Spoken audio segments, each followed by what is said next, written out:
Was there a certain someone who influenced you, maybe a certain aha moment where you thought, this is what I want to do for the rest of my life. This is my calling.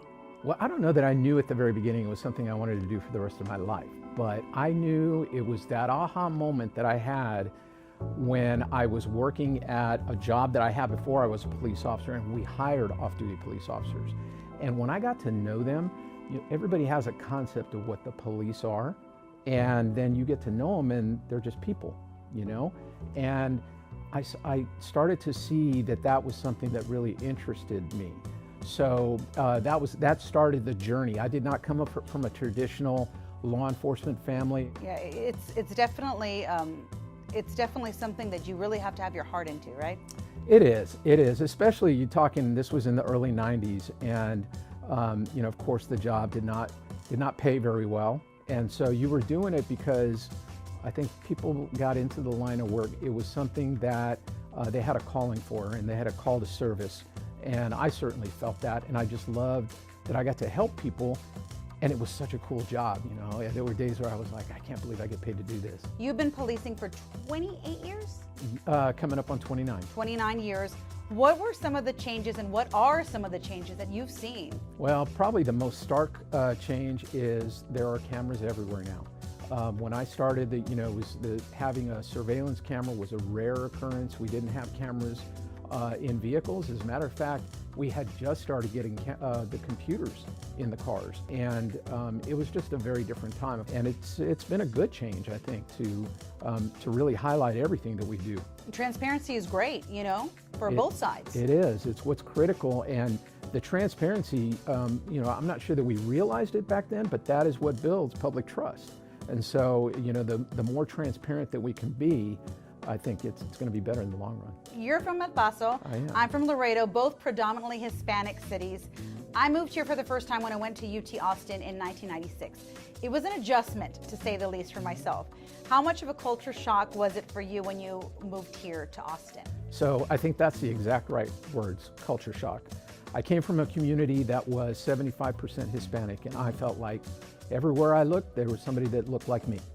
And when I got here, that was not the case. The Hispanic population in the last 20 plus years in Austin has really grown. But when I first got here, it was a small number. And so everywhere that we went, my wife and I, we would see that we're the only ones that are Hispanic here. And that took some adjustment, that took some getting used to, but I think that, the demographics of Austin continue to change. We're seeing, more Hispanics and other cultures and races that are moving here, and that's a good thing. So your role at the Austin Police Department, I read about it, continues to evolve. You've worked in and overseen multiple divisions at the department. Can you tell us about a few? My favorite time on the department, going back in my 23-year career here, has been as a detective. I loved being a detective. I loved solving cases. I loved bringing justice for families and putting criminals in jail when it was appropriate. And after once as my career started to kind of evolve, it then turned into many of the supervisory and management roles. And that's where I really started to see that I could have some effect in the way that we deliver services, in the mentorship and leadership that we have for our officers, in developing really good officers that our community can respect.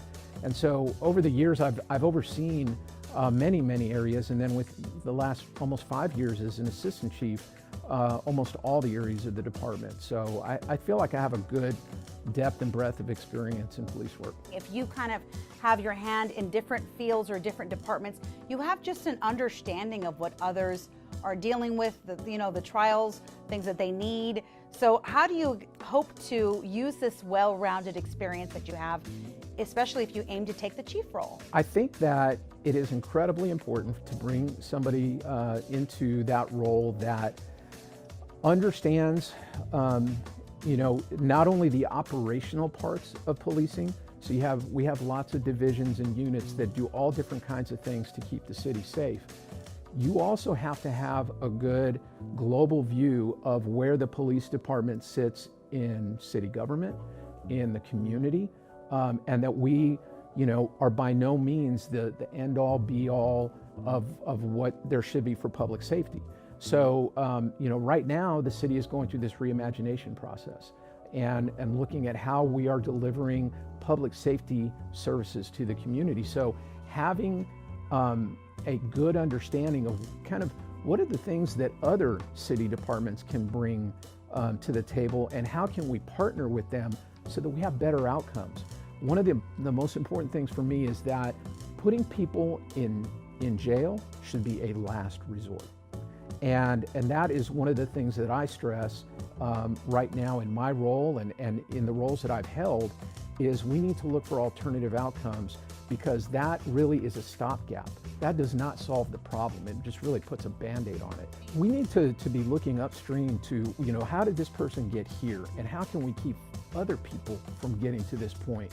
And what are the things in society and structurally as a city that we can look at to continue to make things better for people, so that really they have limited interaction with the police and more interaction with other social services and other things that can help them have a better life. Texas lawmakers, they're going to hear, from the public on a controversial gun bill. It would allow eligible Texans to carry a handgun openly or concealed without a license to carry. You did say that it makes law enforcement jobs harder. Can you just expand on this? It's almost like we're repealing those kind of safeguards and allowing anyone who's at least 21 years of age and has somehow had a firearm come into their possession the ability to openly carry. Now, the law enforcement officer is the one who has to figure that out. And that's just not a good place to put our folks. Right now, with the way that we're struggling with gun crime in this city, introducing more firearms into the equation is probably not the right answer. All right. And you previously said that in the last 5 years, the Austin Police Department saw a 124% increase in gun-related crimes. So that's obviously staggering. In response, you announced a new initiative, the Violence Intervention Program. What exactly does that entail, if you can tell us more about that? Sure.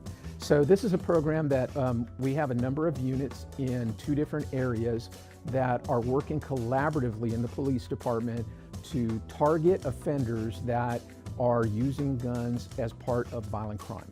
So it's very specific and targeted to find those individuals. We're working with our partners at the District Attorney's Office, as well as our federal partners on those cases that we're going to be filing for federal firearm violations, to work all those together to be able to get people into custody if they are committing those kind of crimes, to seize illegally owned firearms, and to make sure that we're getting those off the streets. And how do you plan to get, you mentioned a lot of different organizations, whether it's county, district attorneys. How do you plan to get them all on the same page? They pretty much are.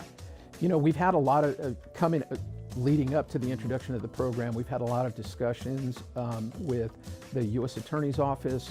I've spoken with DA Jose Garza, and he has dedicated pretty significant resources in the form of his assistant district attorneys to supplement the program. So our detectives and our officers that are working on this have direct communication with all those prosecutors to make sure that we're doing it the right way, and we're putting together good cases.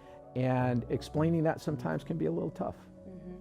Well, Mike Ramos, Javier Ambler, George Floyd, the list goes on. It's safe to say that when it comes to community police relationships, there's a lot of distrust. It's nationwide. Going forward, what's your plan to mend the relationship? I've been talking to a lot of folks since I took over just over a month ago, and that includes people on our city council, that includes other department directors, that includes our community, and sometimes some of our most vocal critics. I've been reaching out and saying, we all need to kind of come back to the table and engage one another in some tough dialogues. We have an amazing police department with great men and women that do great work every day. When we fall short, we need to highlight that and kind of make sure that we are not trying to always cast ourselves in the best light or anything like that. If we fall short, we should call it what it is and then look for ways to improve. If we can talk briefly, as much as you can tell me about the deadly officer involved shooting in Southeast Austin. Alex Gonzalez was shot and killed by an APD officer.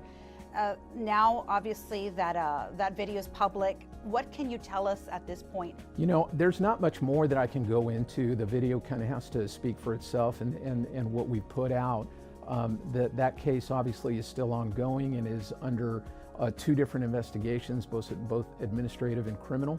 And so, you know, I can't add much more to it other than to say that we will continue to you know, put out information as quickly as we can, and you know, in cooperation with our partners at the DA's office. I do know that you definitely mentioned within 60 days that video should be released. It was delayed significantly. Some say it's unacceptable to make family and community wait this long, and that the storms that happened in February kind of push back the release date.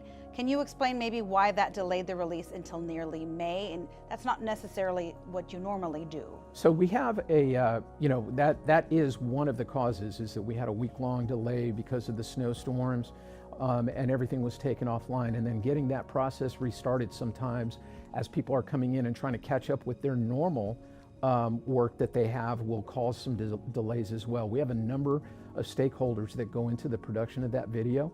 You know, the police department, the DA's office, the Office of Police Oversight, you know, just all these different elements that have to come together and essentially have to say, yes, we all think this is a fair and unbiased representation of what happened that day. According to the Austin Police Association, there's been an increase in resignations. How is the morale within the department now, and how do you want to get your officers to feel like they're supported? So that's absolutely accurate. Our resignations and retirements, more retirements than resignations, have increased substantially. I think that you know, with all of the calls for police reform and everything that's been going on over the last year, police have felt very embattled. And this is not an Austin-only phenomenon. We're seeing it in police departments all across the country. The way that I am trying to turn that around, I think, is really around the idea of procedural justice and what that means for our officers internally is that members of leadership are communicating very well with them, are explaining the changes that are being made, for instance, within the police department, are giving them an opportunity and really a safe space to be able to say the things that you know, they might have opinions about, or where they think, you know, that something should be different.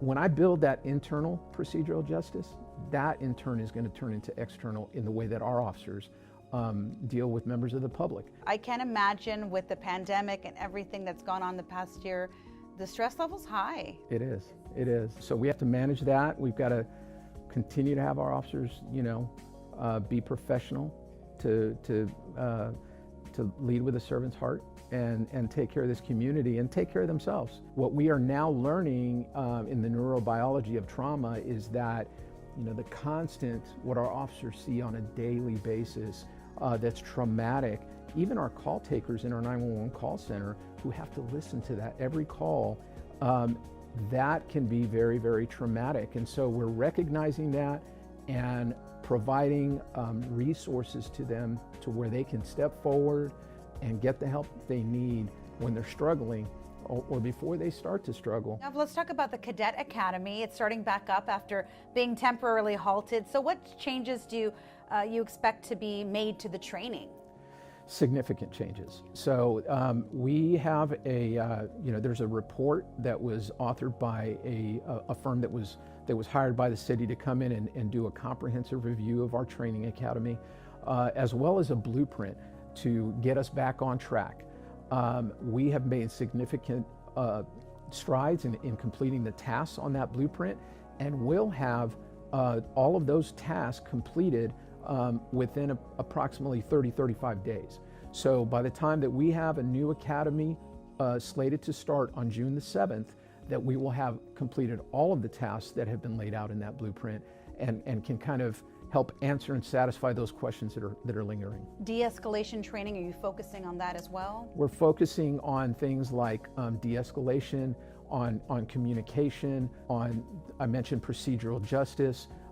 We are transitioning from really a more of a paramilitary type of a setting into more of a adult learning environment. When you think about the APD or just policing in general, in the years to come, what do you hope for it to look like?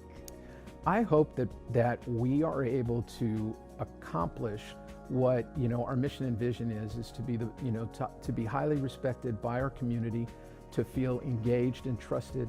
I think that should be continued to be our vision going forward and what we're going to do. I mean, I know you have a family, you have daughters.